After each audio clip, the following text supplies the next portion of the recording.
As you can see on my background, I've changed the location, and this location is in Minsk. Every year, for past 4 years, for the summer, I would move to Minsk.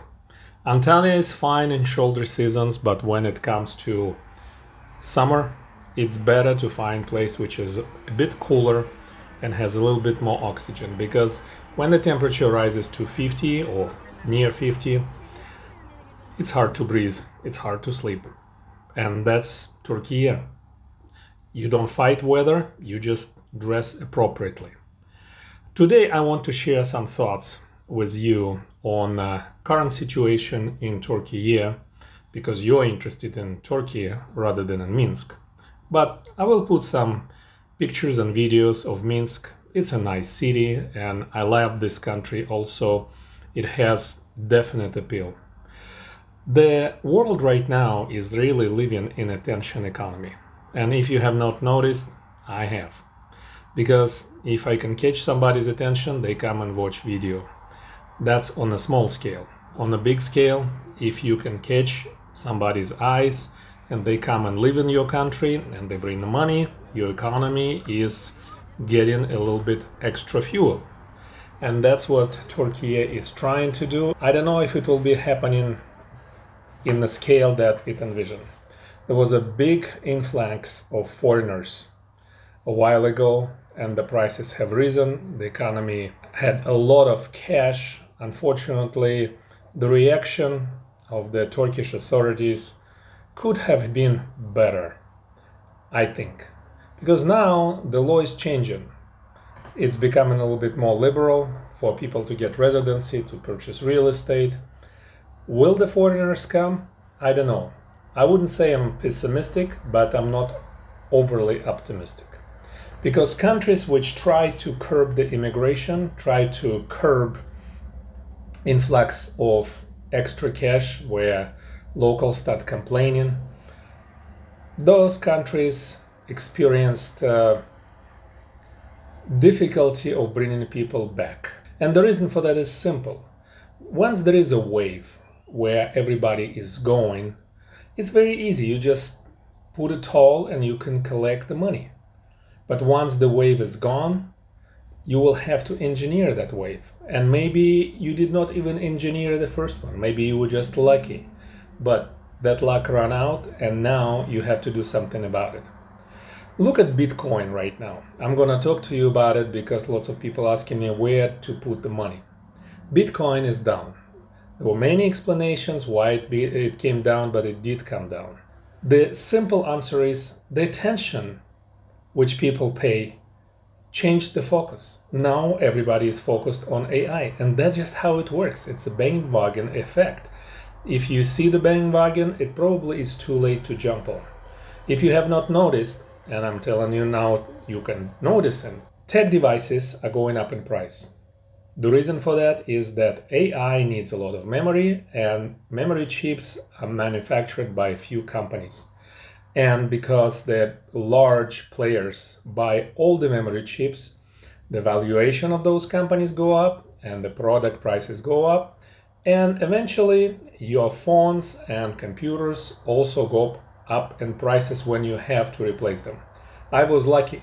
Just this spring I bought a new computer at the fair price, laptop, because I travel. If you go and look right now, the hard drive which you attach to your computer, they went up in price. Computers went up in price. The Apple just announced that the devices will go up in price. It's all going in the same direction. It's just how the waves usually go. If you can figure out how you can position yourself, how you can set the sail to catch the wind, you are the winner. If not, you are going to be in deep doo-doo. Attention is modern liquidity. It's economy of influencers. And by the way, if you have not noticed, the Bitcoin influencers are gone. You don't see them, you don't hear about them. Why? Well, first of all, quite a few of them were robbed. Literally, physically robbed. When I was in New York a while ago, I was walking on the street and I saw the police cars flashing and the news crews standing. And I was thinking that they just shooting the movie. So I asked the cop, which was standing nearby, like, what's going on? Is it some kind of a crime movie shooting? He said, oh no, it's real. So that kind of told me that flashing your cash or wearing your cash on a sleeve doesn't really take you to good places. So now all of them are gone. And the attention is gone. The attention totally changed the focus. And companies, they manufacture the focus. They manufacture those waves of attention. They put the quarterly earnings. Some people say it's too nearsighted to put it every quarter out. But on the other hand, what they don't see is that that's attention grabber. Whether it's good or bad earnings or new product introduction, etc., it's all attention grabbers, and they're all looking for attention because that's where the money comes to them. In Bitcoin, until new buyers were coming in and more buyers were coming in, prices was going up. Now the money is gone. And actually lots of people who bought those Bitcoins, they bought it with the borrowed money. They're in deep trouble right now. Many of them are rethinking how to go about it. So going back to Turkey, the same thing with real estate. Fortunately, in Antalya, situation is not as bad as with Bitcoin. Antalya, just like New York City, is on people's mind. People talk about it. And locals in Antalya, I'm talking about Turkish citizens, they still dream of buying some kind of a property on the beach. So right now, prices, I think, where they need to be. And they probably will be going slowly up because lots of people moving in. Remember those devastated regions of Turkey where buildings collapsed because of the earthquake? Many of those people, and I met them in Antalya, they thought, well, why live in this area when we can live in somewhere nicer? And we can work, we can earn money, and we can buy real estate, and we can live as a large family. Because unlike in the West, where one person lives in 4-bedroom apartment or 4-bedroom house, in Turkey, people can live compact. Not everybody, but there are large families living in large apartments. I'm talking about many people live in that apartment. It's just how they do. They're just comfortable. The point is those people moving to Antalya, they're moving and they're buying real estate. They're buying real estate cheap, but not overly cheap. It's still at the prices which I would say they're nearly or above what it was at the peak. The prices came down about 20% and they stayed at least in the coastal area, Hurma, Liman, Konyaaltı, in those places. If you look at how many foreigners moved in and how many flats they bought, it's 1.3% of all the real estate purchases in Turkey right now, which is negligible, which is not a lot. And those people are not coming back in herds. They're not flying in. Besides everything else, up north, where the conflict is, it's still going. Europe is still, I would say, in trouble. The inflation, it's still up. And I think this AI, I think it will actually kick inflation up also because people are losing the jobs.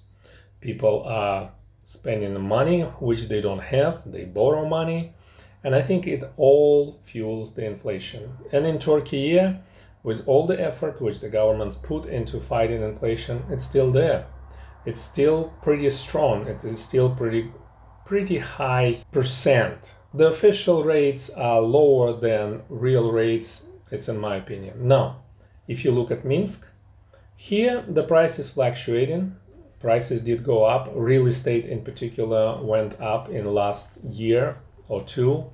And the reason for that was that lots of people from Russia and from some other countries, from Western countries, are moving in here. Because, for business and for people, they can live with any rules as long as those rules are stable. And if the rules are not stable, if the laws are not stable, that's a weather forecast. You don't know where it's going to go. There is a tension in the air. I hear it, I see it here in Minsk, but people still go about their business, and in general, it's pretty quiet. It's very orderly. It's extremely clean. The streets are really wide, and you can see them in some of the videos which I will add to this particular video, and you can share your opinion, share your views, what you see, and you can comment. To sum up, talking about attention economy and Turkey. If Turkey wants to get those foreigners to come, and many countries also do, they want wealthy foreigners to come and live there and bring the money, they have to manufacture, they have to engineer that wave. It's not going to be easy. It's doable. Other countries have done it, but it's not going to be easy. It's not going to be just flipping the switch or changing the law. Good luck.